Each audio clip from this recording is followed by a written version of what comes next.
A debate on public ownership of firms is needed, but restoration of Clause 4 is not a priority, leadership hopeful Jeremy Corbyn has said.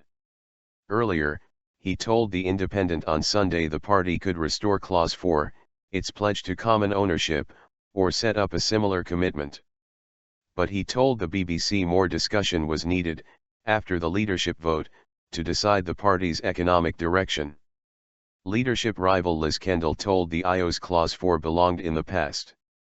The clause, cementing Labour's commitment to common ownership, was scrapped by then-leader Tony Blair in 1995. Natural monopolies. Mr. Corbyn told the BBC, "Well, I opposed his change then and obviously didn't agree with the wording that he chose. I don't see that as the absolute priority that we're talking about at the moment. What I see is the greater democratisation of our party, bottom-up policy making rather than top-down decision making, and that is what is attracting a lot of people to the Labour Party and into this discussion." He added, "We want our railway system and our post office, Royal Mail rather, in public ownership. They are natural monopolies. We are looking at the whole question of the energy industry, the excessive profit-taking of the Big Six and the subsidies we give to the Big Six and the subsidies we put into nuclear clean UPS." He said that he was proposing a national investment bank, which would be investing in new industries, investing in new jobs, investing in sustainable development, and he wanted more cooperatives. Earlier, he told the IOs, "I think we should talk about what the objectives of the party are, whether that's restoring the Clause 4 as it was originally written or it's a different one, but I think we shouldn't shy away from public participation, public investment in industry and public control of the railways." Mr. Blair's move to ditch the long-standing commitment in Labour's constitution to public ownership, soon after he became party leader, was seen by some as a symbolic step which made the party more electable in the post-Margaret Thatcher era.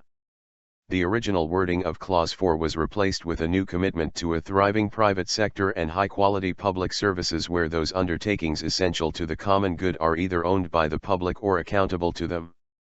Mr. Corbyn is one of 4 candidates standing in next month's Labour leader election, alongside Ms. Kendall, Yvette Cooper, and Andy Burnham. Ms. Kendall, the leadership challenger seen as being the closest to Mr. Blair's policies, fiercely condemned the suggestion that Clause 4 could be reintroduced. "Life has moved on from the old Clause 4 in 1994, let alone 2015, she said. "We are a party of the future, not a preservation society." Fellow leadership contender Yvette Cooper said Labour did not need a return to the days of British Leland. "Labour needs radical ideas for the future, not to turn the clock back," she said. But former Deputy Prime Minister John Prescott said the suggestion that Clause 4 could be revived had echoes of Labour under Tony Blair. Tony Blair took the view that it was indicating to the public a change in direction. "Now, I think that is what Jeremy is doing here. He's actually announcing it, presumably with the party to decide, and is wanting to show a different direction to which we're going. So in a way it has that kind of ideology which the party will debate and listen to."